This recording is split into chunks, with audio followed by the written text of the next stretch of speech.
Good morning friends. Today's our topic is parallel line and transversal. Parallel line म्हणजे काय? तर parallel line म्हणजे समांतर रेषा. तर बघा parallel line म्हणजे समांतर रेषा. ह्या झाल्या दोन parallel lines. आणि ट्रान्सव्हर्सल म्हणजे काय होते? तर छेदिका. ही झाली छेदिका. तर आपण ह्या ज्या पॅरलल लाईन्स आहे आणि जे ट्रान्सव्हर्सल आहे तर या मिळून किती अँगल फॉर्म होतात आणि कोणते अँगल फॉर्म होतात ते आपण पाहणार आहे. सर्वात पहिल्यांदा आपण समजून घेऊ what is mean by parallel lines. Parallel lines means the lines which does not intersect each other. म्हणजेच काय?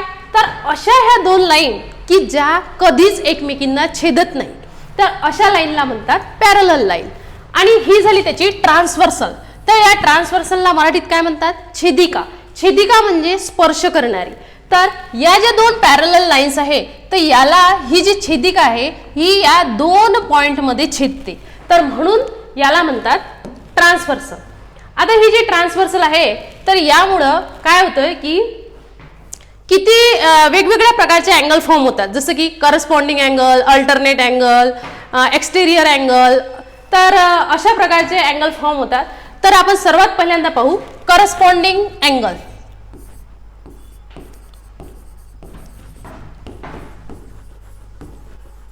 Corresponding angles.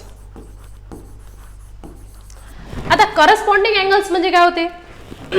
तर करस्पॉन्डिंग अँगल्स याला मराठीत म्हणतात संगत कोन.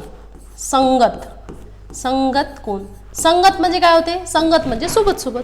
तर आता ह्या ज्या दोन पॅरलल लाईन्स आहे आणि ही ट्रान्सव्हर्स आहे याच्यामुळे 8 प्रकारचे अँगल फॉर्म होतात. 1 2 3 4 5 6 7 आणि 8.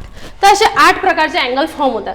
आता हे जे अँगल आहेत तर हे अँगल मग 8 जे अँगल फॉर्म झाले या दोन पॅरलल लाईन मुळे आता आपण सर्वात पहिल्यांदा पाहू करस्पॉन्डिंग अँगल्स. तर करस्पॉन्डिंग अँगल्स म्हणजे आपले होतात संगत कोन. तर बघा संगत म्हणजे सोबत. तर बघा हा इथला जो अँगल दिसतोय आणि हा अँगल तर हे अँगल झाले आपले करस्पॉन्डिंग अँगल्स म्हणजे संगत कोन. याला आपण वाटले तर नाव पण देऊ शकतो. समजा इथे नाव दिलं आपण ए, इथं नाव दिलं एखादं बी, इथं सी, इथं डी, इथं ई. अशा प्रकारे आपण नाव देऊन हे अँगल पण घेऊ शकतो. पण तुम्हाला आधी सुरुवातीला समजण्यासाठी आपण अशा प्रकारचे नाव न देता फक्त मी तुम्हाला लाईनचा वापर करून हे अँगल कसे फॉर्म करायचे हे मी तुम्हाला आधी सांगणार आहे. तर बघा म्हणजे काय केलंय मी की पॅरलल लाईन्सच्या या बाजूची लेफ्ट हँड साईडची वरची तर खालच्या रेषेच्या पण लेफ्ट हँड साईडची वरची. तर हा झाला एक करस्पॉन्डिंग अँगल म्हणजे एक संगत कोन. दुसरा काय होईल की राईट हँड साईडचा. दुसऱ्या वेळेस काय घेते आपण राईट हँड साईडला तर पहिली जी लाईन आहे त्याच्यावरची तर दुसरी लाईन आहे त्याच्या पण वरची. तर अशा प्रकारे हे दोन अँगल फॉर्म झाले. त्यानंतर तिसरा अँगल इथे फॉर्म होतोय.